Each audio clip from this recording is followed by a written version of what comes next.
You just can't help but pick up the traits of other people that you observe, and particularly those you hang out with. Now, if you are around people who are narcissistic, and I'm assuming you are or have been, otherwise you would not be here, there's a good chance that you have inadvertently, unconsciously picked up some of those traits that the narcissist displays, and you did it unwittingly, and you may not even know that you have those traits. I thought this over. This is based upon my experience. You know, I'm in my 70s. I've learned a thing or two over the years, over the decades, and I just kind of want to share with you some of the things I've learned. And here are some of the things that I've learned that we pick up from narcissists that we need to be mindful of. And number one is sometimes we're not at peace with our mind. So I use the word mindful, and we're not mindful. Because I notice, and this is my experience when I've been around narcissists, they are not mindful. They are not introspective. They don't stop and think about consequences, even to themselves.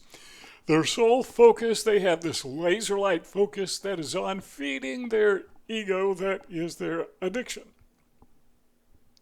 Everything else follows that, if anything else is even there.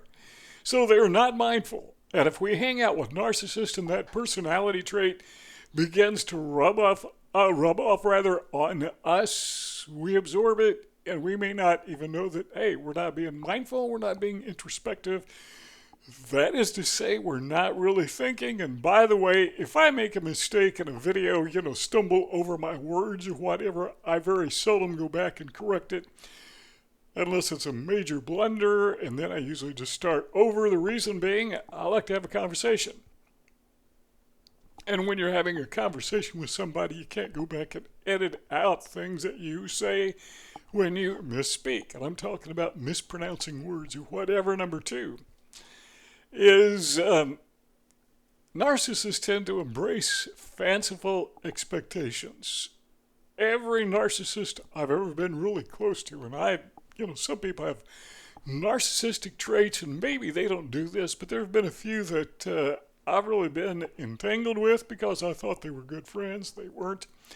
But they have these fanciful expectations and a fanciful perspective of reality. It's almost like they don't live in a real world. I mean, their mind is somewhere else. They're so absorbed with themselves that they've got to make up this alternate reality to explain themselves. And a lot of times they imagine themselves not just being better than everyone else, but sometimes they imagine themselves, and I don't know how much of this they actually believe, but sometimes they imagine themselves being kind of like superheroes in a real world.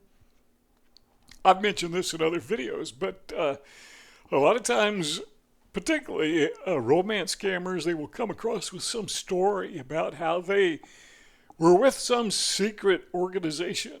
And gullible people believe that. I had a friend, quote, friend, unquote, who imagined himself being a part of, or he imagined there was this New World Order, and he imagined himself being a part of the fight against the New World Order. Whether or not there is a New World Order, I can guarantee you he was not a key player in fighting it. He liked to imagine himself as being that. Well, in reality, what he was doing is he was excusing disobeying the law. I mean, this guy was a flat-out criminal. He would steal, he would lie, he would cheat, and he would not comply with courts. He didn't want to have a driver's license, didn't want to have a social security number. He lived in this fanciful world of his own making where he was fighting against the New World Order. I don't know if he really believed that or not. I think to some degree he did, but to some other degree I think that was just a convenient excuse to explain away his bad behavior. Number three, and by the way, that's something again that will rub off on us. Number three is people with narcissism tend to lack curiosity. A lot of them lack real creativity. Maybe to some degree they will, make paper airplanes, or that's kind of the extent of their creative abilities. But they like to imagine themselves being very creative. But for some reason, and again, this is not every person who is narcissistic, just those that I've encountered, but they don't get very far in life because they don't know how. Because, and I'm saying because a lot, but these things follow each other. But because they are so absorbed in self that they don't allow themselves to learn to advance themselves. I don't know how many narcissists I've met who don't have homes. I mean, they live with somebody else. They live off somebody else. Now, when it comes to creativity, they're really good at that. That is one type of creativity they excel in. That is maybe little scams, maybe big scams. Maybe the scam is to convince somebody to loan them their car. So now they have transportation. Or to give them a place to live. If you give me a place to live, I will do this for you in exchange. I've seen that a couple times. So that seems to be the extent of their creativity. But curious? I don't know any narcissist who takes a deep dive into academics. Okay, there are some. I know, but I just don't happen to know them. So that seems to be the exception, not the rule. Number 4 is they're not very good at following up on anything. They're just not reliable. They're not dependable. And I think it's because that they are so addicted to pleasing themselves that comes first and foremost. Well, actually, it's not first place. It's the only place. So what's to follow up on? They're just not reliable people. You can't depend on them. The people that I have known who have been deep narcissistic, they seem to have this trait that the only thing you can depend on them is you can't depend on them. They're reliably unreliable. Number 5 is they tend to be impulsive.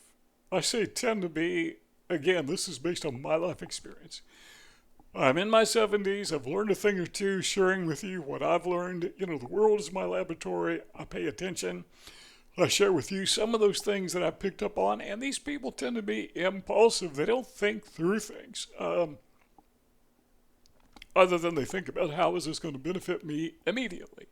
And it's always, immediate. They're not thinking 5-10 years down the road. They're not thinking about, very few of them are thinking about retirement. Even after they retire, they're still, I can make this happen because I'm me. I'm super. This is the way they seem to think. Again, that's been my observation. So, what do we do with these people? Well, how do we tie all this together? The narcissists seems to be a person who is always engaged in self-satisfaction. That is to say, person pleasing, and the only person is himself. Outside of the love bonding stage, pleases self. He does what he or she enjoys doing, and that's pleasing self. Well, doesn't everyone do what they enjoy doing? And the answer is yeah, I think so. But the difference is they enjoy just this one thing, pleasing themselves. What's wrong with that? Well, what's wrong with it is they're not happy. Because there is a difference between pleasure and happiness. What is the difference? Well, glad you asked. Pleasure is what you do right now. So I take pleasure in making videos. Nothing wrong with that, is there? I take pleasure in eating. Nothing wrong with that, is there? I don't think so. So there are a lot of things I take pleasure in. But if I try to find happiness in doing those things that I take pleasure in, I'm going to become addicted. I'm going to do this for pleasure. Well, that made me happy, I think, so I'm going to keep doing it.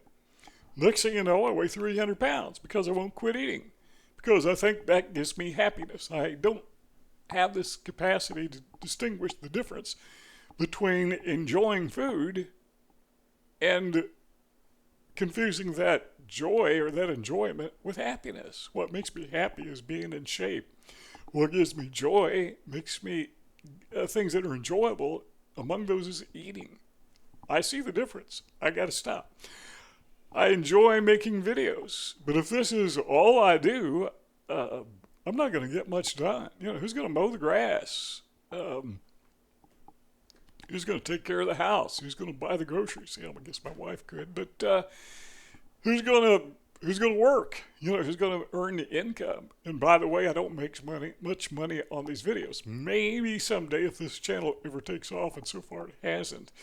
But there is a red dot in the lower right-hand corner of your screen. Speaking of this channel, you can join our family by subscribing to this channel by clicking on that dot.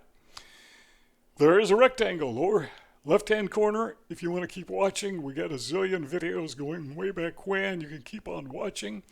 You can binge if you want, and we'll see y'all next time.